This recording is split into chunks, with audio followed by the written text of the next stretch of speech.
Today we're going to be comparing two of the best-selling vacuums online, and it's probably not a coincidence that they also happen to be two of the cheapest. The Eureka Powerspeed NEU180B, which also comes in blue, and the Bissell CleanView 1831 in orange. We put them through a ton of tests, and this video will show the results and give each one scores. Links in the description to both vacuums for current prices, and let's get started. So let's start with the power. We tested their suction and airflow with an anemometer and found that they were extremely evenly matched. The Bissell CleanView actually scored a touch higher on suction and airflow when measured at the hose, but this was because it had a 1 foot shorter hose than the Eureka and thus a shorter distance for the air to travel. But when measured at the cleaner head, they both had exactly the same amount of airflow at 31.3 CFM. So for this first round, I'm giving no points for power since it was effectively a tie, but I am giving 1 point to the Eureka for having a longer hose. The power at the cleaner head was more than enough. In fact, I was really surprised at the results of the Crevice pickup test, as they both did way better than the average upright vacuum. And here again, no points were awarded since it was basically a tie, as they both picked up every bit from both Crevice sizes in 3 passes,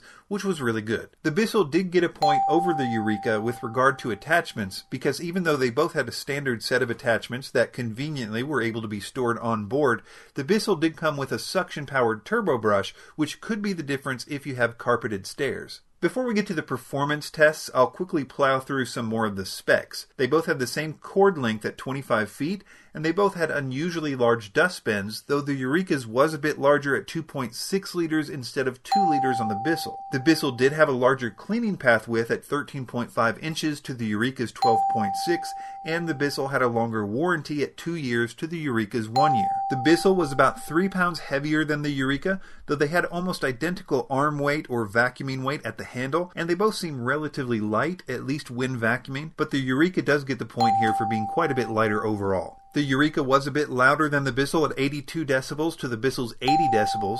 As expected, they both had very poor filtration. Neither of them were sealed systems with HEPA filtration, but at this price range that was expected. The final spec test was build quality. They both were better than I was expecting for the price, and it was very close, but if I had to give the edge to one, I would say that the Bissell was better built, if for no other reason than the bin components were slightly better and easier to disassemble for cleaning. So on to performance. On carpets, they both picked up fine debris very effectively and did great with pet hair. With larger debris, they did good to a point, but I did need to adjust the height all the way up for the extra large debris on both. They both did very good with deep cleaning carpets. On our embedded sand in the carpet test, the Bissell did score slightly higher than the Eureka, and so it does get a point for that. On hard floors, they both did equally bad, which is typical for cheaper vacuums. Don't get me wrong, they did good with things like pet hair, and even did okay with larger debris as long as the height was adjusted properly, but the main problem is that cheaper uprights don't have a brush roll shutoff switch, and they tend to shoot fine debris out of the back of the vacuum, often defeating the entire purpose. If there's any consolation to this, it's that they both did exactly the same no matter what the height adjustment was set at. And I should also mention that this is most noticeable with a huge amount of debris like in our tests, but the effect is not nearly as noticeable or as bad with a normal amount of fine debris on hard floors. So though I'm considering their hard floor performance a tie, I wouldn't recommend either of these if you have more than 50% hard floors in your home. So despite the fact that these two vacuums are very evenly matched, the Bissell CleanView 1831 wins for having a few extra touches that made the difference. You can check out the links in the description or watch some of the videos of our favorite vacuums on the screen. Consider a like or a subscription to Vacuum Wars, and thanks for watching.